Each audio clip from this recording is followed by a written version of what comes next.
Hello friends, welcome to my YouTube channel life है study IAS.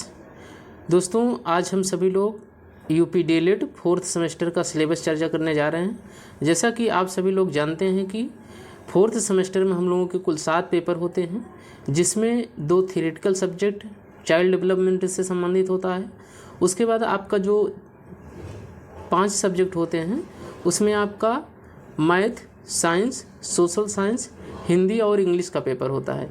तो हम इन 7 paper के सिलेबस की टॉपिक को चर्चा करने जा रहे हैं। तो आइए शुरू करते हैं। जो हम लोगों का पहला पेपर है वह है आरंभिक स्तर पर भाषा एवं गणित के पठन लेखन तथा संख्यापूर्वक संबोधों क्षमताओं का विकास। तो पहला जो पेपर है उसका नाम है आपका आरंभिक स्तर पर भाषा एवं गणित के पठन लेखन तथा संख्यापूर्व संबोधों और क्षमताओं का विकास। इसके अंतर्गत दोस्तों आपका जो टॉपिक दिया हुआ है इस प्रथम पेपर में क्या क्या आपको पढ़ना है, आइए इसको देख लेते हैं। इसमें दोस्तों आपका जो पहला चैप्टर है वह है पठन एवं लेखन का अर्थ एवं महत्व। उसके बाद है इसके उद्देश्य, उसकी उपयोगिता, वर्ण शब्द एवं वाक्य, ध्वनि का अध्ययन। इसके बाद स्वर व्यंजन समूहों को सुनकर समझना, दिए गए निर्देश संदेश, सुनाए गए वर्णन, कविता कहानियों लोकगीतों आदि के में निहित भावों तथा विचारों को सुनकर समझना। इसके बाद जो टॉपिक है वह है हिंदी अंग्रेजी के सभी ध्वनियों स्वरों एवं व्यंजनों का शुद्ध उच्चारण, लिपि की सभी ध्वनियों के लिपि संकेतों को पहचान कर शुद्ध रूप में पढ़ना। इसके बाद दोस्तों आपका जो टॉपिक दिया हुआ है पहले पेपर में वह है पूर्ण विराम, अर्धविराम, प्रश्नवाचक तथा विस्मय सूचक चिन्हों को पहचानते हुए एवं विषय वस्तु को अर्थ ग्रहण करते हुए पढ़ना। इसके बाद जो आपका टॉपिक है इस फर्स्ट पेपर में वह है दोस्तों विलोम शब्द, समानार्थी शब्द, तुकांत अतुकांत शब्द तथा समान ध्वनि वाले शब्दों को पहचानना एवं पढ़ना। लिपि संकेतों के अंतर्गत आपको स्वर व्यंजन मात्राएं संयुक्त वर्णों को सुडौल एवं आकर्षक रूप में लिखना, अनुनासिक ध्वनियों के लिपि संकेतों को शुद्धता के साथ लिखना, संख्या पूर्व तैयारी एवं संबोध, 1 से 9 तक की संख्याओं को वस्तु चित्रों की सहायता से गिनना, पढ़ना एवं लिखना, संख्याओं को क्रमबद्ध करना, गणितीय संक्रियाएं जोड़ना घटाना एवं शून्य का ज्ञान, इकाई दहाई एवं सैकड़ा का ज्ञान। ये आपको पहले चैप्टर में टॉपिक दिए हुए हैं। तो आपको इन पहले चैप्टर में इतने सारे टॉपिक पढ़ने हैं। आइए पहले प्रश्न पत्र में इतने सभी टॉपिक पढ़ने हैं। इसके बाद आपका जो सेकंड प्रश्न पत्र है, सेकंड पेपर है, उसको देख लेते हैं। जो सेकंड पेपर है वो आपका है शैक्षणिक प्रबंधन एवं प्रशासन। सेकंड पेपर आप किसका है? शैक्षणिक प्रबंधन एवं प्रशासन का। शैक्षणिक प्रबंधन एवं प्रशासन में आपका जो प्रथम खंड है वह है शैक्षिक प्रबंध एवं प्रशासन। इसके अंतर्गत दोस्तों आपको संस्थागत नियोजन एवं प्रबंधन का अर्थ, आवश्यकता एवं महत्व के बारे में पढ़ना है। विद्यालय प्रबंधन का अर्थ, आवश्यकता एवं महत्व के बारे में पढ़ना है।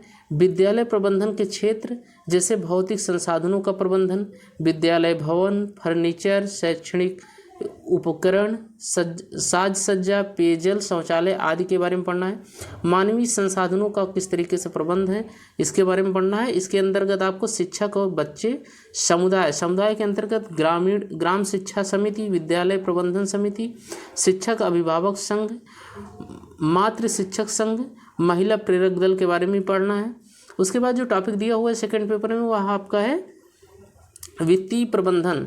वित्तीय प्रबंधन के अंतर्गत आपको विद्यालय अनुदान, TLM ग्रांट, विद्यालय को समुदाय से प्राप्त धन, विद्यालय की संपत्ति से अर्जित धन, ग्राम पंचायत निधि से या जनप्रतिनिधियों से प्राप्त अनुदान के बारे में पढ़ना है। शैक्षिक प्रबंध में आपको कक्ष प्रबंध, शिक्षण अधिगम सामग्री प्रबंध, लर्निंग कॉर्नर एवं पुस्तकालय प्रबंध, पाठ्य पुस्तकें, कार्य पुस्तिकाएँ, शिक्षक संदर्भिकाएँ, शब्दकोशों का प्रयोग एवं प्रबंधन के बारे में पढ़ना है। उसके बाद जो नेक्स्ट टॉपिक है सेकंड पेपर में वो आपका है समय प्रबंधन। समय सारणी का निर्माण एवं प्रयोग किस तरीके से किया जाए। 1 या 2 अध्यापकों वाले विद्यालय हो तो समय सारणी किस तरीके से बनाई जाती है। 3 या 4 अध्यापकों वाले विद्यालयों हेतु समय सारणी किस तरीके से बनाई जाती है? 5 अध्यापक वाले विद्यालय हेतु समय सारणी किस तरीके से बनाई जाती है? इसके बाद आपका जो सेकंड पेपर में टॉपिक दिया है वह पाठ्य सहगामी क्रियाओं का प्रबंधन दिया है। इसके अंतर्गत आपको खेल कूद, शैक्षिक कार्यक्रम, वाद विवाद, निबंध आदि को पढ़ना है। सांस्कृतिक कार्यक्रम, राष्ट्रीय पर्व, शैक्षिक भ्रमण, बागवानी, सत्रांत समारोह के बारे में पढ़ना है। सूचनाओं एवं अभिलेखों का प्रबंधन जो है इसके अंतर्गत आपको विद्यालय सूचनाओं का संकलन, विश्लेषण एवं अभिलेखीकरण के बारे में पढ़ना है। विद्यालय अभिलेख के प्रकार के बारे में पढ़ना है कि अध्यापक उपस्थित पंजिका क्या होती है, छात्र उपस्थित पंजिका, पत्र व्यवहार पंजिका, एसएमसी पंजिका, एसएमसी आय व्यय पंजिका, ग्राम शिक्षा निधि आय व्यय पंजिका, इन सब के बारे में आपको पढ़ना है। इसके बाद आपदा प्रबंधन के बारे में आपको पढ़ना है सेकंड पेपर में। फिर इसके बाद आपको जो है वो प्रभावपूर्ण विद्यालय प्रबंधन के सिद्धांत, प्रजातांत्रिक प्रबंधन, आंकड़ों का वैज्ञानिक संग्रहण, लक्ष्य निर्धारण तथा योजना, आवधिक निरीक्षण, लचीलापन आदि के बारे में पढ़ना है। इसके बाद आपको विद्यालय प्रबंधन में विभिन्न अभिकर्मियों की भूमिका, प्रधानाध्यापक, शिक्षक एवं बच्चों, बाल सरकार की भूमिका क्या है इसके बारे में पढ़ना है। समुदाय अभिभावक, इसके अंतर्गत आपको ग्राम शिक्षा समिति, शिक्षक अभिभावक संघ, मातृ शिक्षक संघ, मीना मंच की भूमिका को भी पढ़ना है। पर्यवेक्षण तंत्र की भूमिका के अंतर्गत आपको ब्लॉक संसाधन केंद्र के समन्वयक, न्याय पंचायत संसाधन केंद्र के प्रभारी, खंड शिक्षा अधिकारी, डायट मेंटर, जिला समन्वयक, जिला बेसिक शिक्षा अधिकारी एवं उच्च अधिकारियों की भूमिका को पढ़ना है। इसके बाद जो खंडवा है, खंडवा के अंतर्गत आपको प्रारंभिक शिक्षा के विकास में संलग्न विभिन्न अभिकरण एवं उनकी भूमिकाओं के बारे में पढ़ना है। इसके अंतर्गत आपको राष्ट्रीय स्तर पर कार्य करने वाले अभिकरण जैसे राष्ट्रीय शैक्षिक अनुसंधान एवं प्रशिक्षण परिषद NCERT के बारे में पढ़ना है। राष्ट्रीय अध्यापक शिक्षा परिषद NCTE के बारे में पढ़ना है। राष्ट्रीय शैक्षिक प्रबंधन एवं प्रशासन विश्वविद्यालय NUEPA के बारे में पढ़ना है। इसके बाद इंदिरा गांधी राष्ट्रीय मुक्त विश्वविद्यालय IGNOU के बारे में पढ़ना है। इसके बाद राष्ट्रीय मुक्त विद्यालयी शिक्षा संस्थान NIOS के बारे में पढ़ना है। इसके बाद जो इसमें इसका सब टॉपिक सेकंड पार्ट जो दिया है वह है राज्य स्तर पर कार्य करने वाले अभिकरण। इसके अंतर्गत आपको राज्य शैक्षिक अनुसंधान और प्रशिक्षण परिषद या CRT के बारे में पढ़ना है। राज्य हिंदी संस्थान, मनोविज्ञानशाला, परीक्षा नियामक प्राधिकारी के आदि के बारे में पढ़ना है। इसके बाद जो थर्ड पार्ट है इसका खंडवा का, उसके अंतर्गत आपको जिला स्तर पर कार्य करने वाले अभिकरण के बारे में पढ़ना है जैसे जिला शिक्षा प्रशिक्षण संस्थान, जिला बेसिक शिक्षा अधिकारी।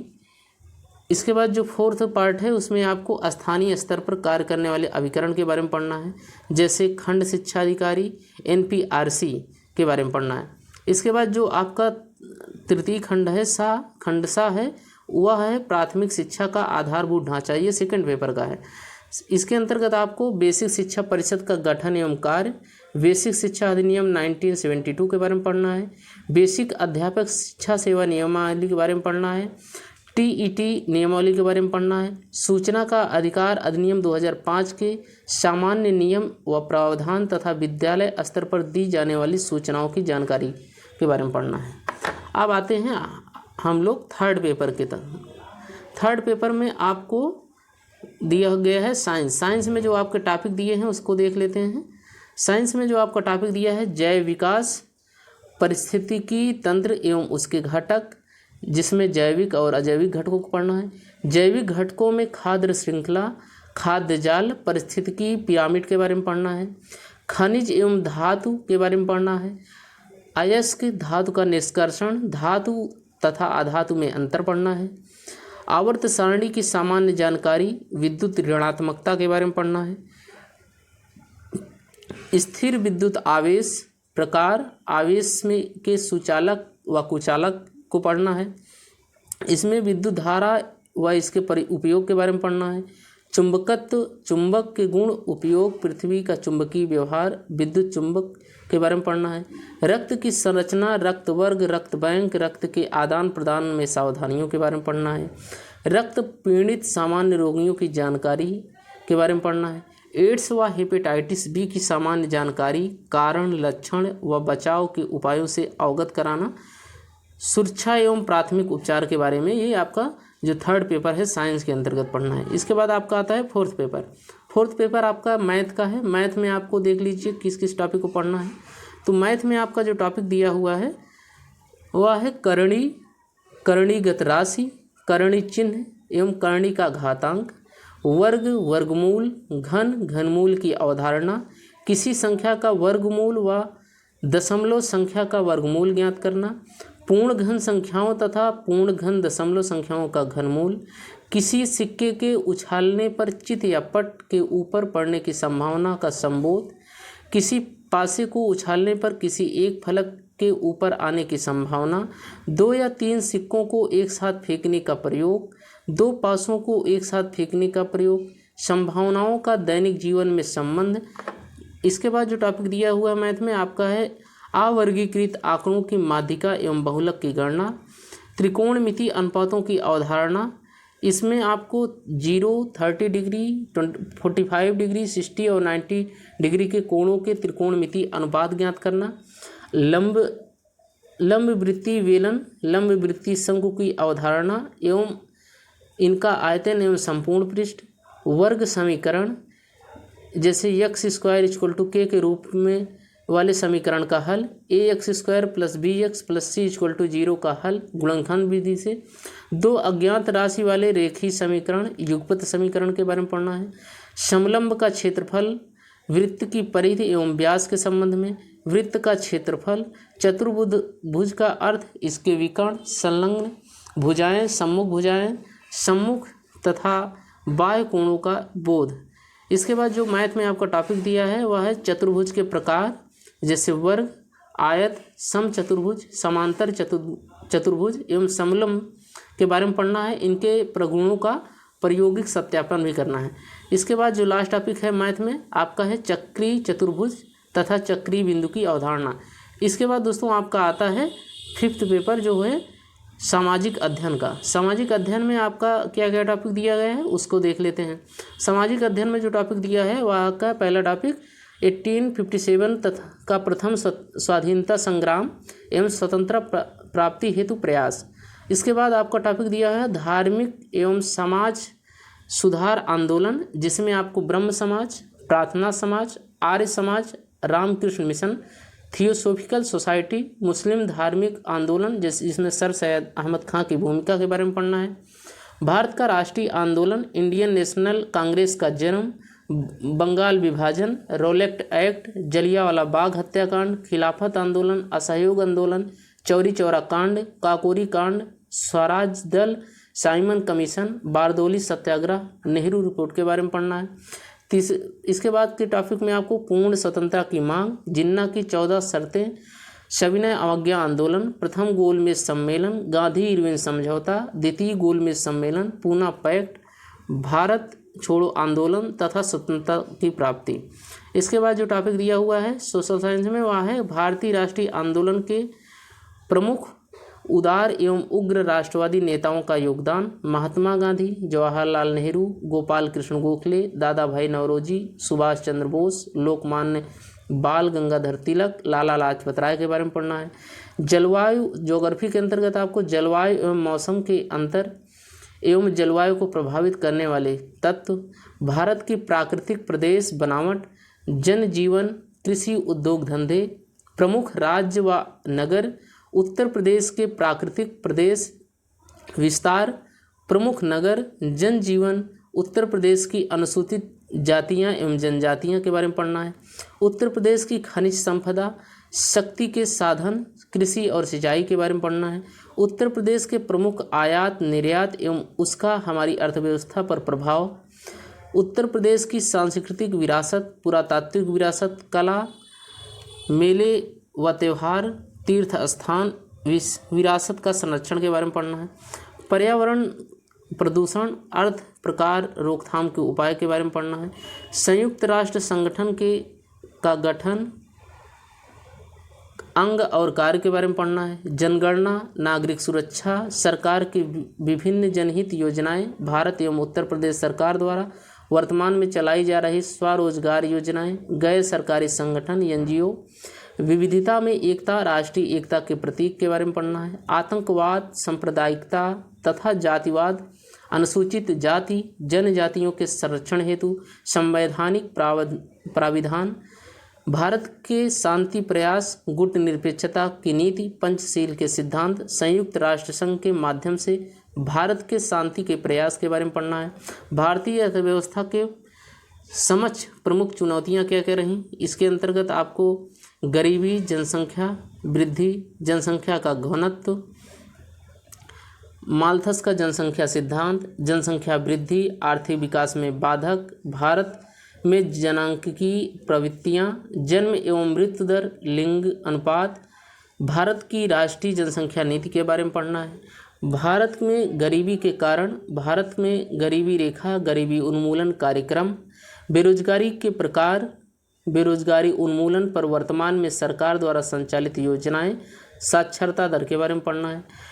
भारत में खाद्य सुरक्षा एवं सार्वजनिक वितरण प्रणाली, खाद्य सुरक्षा की समस्या, सार्वजनिक वितरण प्रणाली का उद्देश्य व प्रसार, भारतीय खाद्य निगम, लक्षित सार्वजनिक वितरण योजना, एकीकृत बाल विकास योजनाएं, दोपहर भोजन व्यवस्था, राष्ट्रीय खाद्य सुरक्षा विधेयक के बारे में पढ़ना है। भूमंडलीकरण तथा सांख्यिकी परिचय के में आंकड़ों का प्रदर्शन एवं महत्व, समांतर माध्य, माध्यिका एवं बहुलक को ज्ञात करना आपको पता होना चाहिए, इसके बारे में पढ़ना है। इसके बाद जो आपका नेक्स्ट पेपर है वह आता है हिंदी का पेपर। ये आपका 6th पेपर है हिंदी का। हिंदी में आपके जो टॉपिक दिए हुए हैं उसको देख लेते हैं। हिंदी में आपका जो पहला टॉपिक दिया हुआ है वह है अनिवार्य संस्कृत के अनुस्वर, हलंत, विसर्ग आदि का ध्यान रखते हुए शुद्ध उच्चारण, वाचन एवं लेखन के बारे में पढ़ना है। पाठ्य पुस्तक के अतिरिक्त अन्य पाठ्य वस्तुओं को समझकर पढ़ना, दिए गए अनुच्छेदों के शीर्षक लिखना, उच्च प्राथमिक स्तर की पाठ्य पुस्तकों में सम्मिलित कविता, निबंध, कहानी, एकांकी, यात्रा वृत्तांत, जीवनी, आत्मकथा, पत्र लेखन, नाटक के लेखकों का सामान्य परिचय, उनका अध्ययन व अध्यापन कार्य के बारे में पढ़ना है। अनिवार्य संस्कृत के पाठों का अध्यापन, नीति, श्लोकों को कंठस्थ करना आदि के बारे में पढ़ना है। संस्कृत के शब्द भंडार में वृद्धि हेतु कठिन शब्दों को चुनना, संकलन करना और वाक्य प्रयोग करना, ये हिंदी के टॉपिक थे आपके। इसके बाद आपका जो लास्ट पेपर बचता है वो 7th पेपर है इंग्लिश का। आइए देखते हैं हम लोग इंग्लिश में आपका क्या क्या टॉपिक दिया गया है 4th सेमेस्टर में। तो इंग्लिश में जो पहला पार्ट है वह है थ्योरेटिकल एस्पेक्ट का। थ्योरेटिकल एस्पेक्ट में आपको different approaches and methods of teaching English के बारे में पढ़ना है। ग्रामर ट्रांसलेशन मेथड के बारे में पढ़ना है। डायरेक्ट मेथड के बारे में पढ़ना है। स्ट्रक्चरल अप्रोच कम सिचुएशनल टेक्निक के बारे में पढ़ना है। कम्युनिकेटिव अप्रोच के बारे में पढ़ना है। Listening with comprehensions, public announcements, TV news आदि के बारे में पढ़ना है। जो सेकंड पार्ट है वह है कंटेंट स्पेसिफिकेशन इस कंटेंट स्पेसिफिकेशन में आपको ग्रामर के अंतर्गत आपको complex and compound sentence, commands and request के बारे में पढ़ना है। टेंस के अंतर्गत आपको प्रेजेंट, पास्ट, फ्यूचर और इनके चारों रूप, इंडिफिनिट, कॉन्टिन्यूअस, परफेक्ट और परफेक्ट कॉन्टिन्यूअस टेंस के बारे में पढ़ना है। उसके बाद ग्रामर में आपको प्रीपोजिशन, कंजक्शन के बारे में पढ़ना है। राइटिंग के अंतर्गत आपको डिस्क्रिप्शन ऑफ पिक्चर्स और ऑब्जेक्ट्स के बारे में, letter, applications, filling of the forms, lesson planning के बारे में पढ़ना है। तो इस तरीके से ये आपके यूपी डीएलएड 4th सेमेस्टर के चारों पेपर का टॉपिक वाइज सिलेबस हुआ। अगर आपको वीडियो हेल्पफुल लगा हो तो आप हमारे चैनल को सब्सक्राइब करके आगे यूपी डीएलएड से जो अपडेट आएंगे वो इसी चैनल पर आपको मिलते रहेंगे। Thank you watching for video.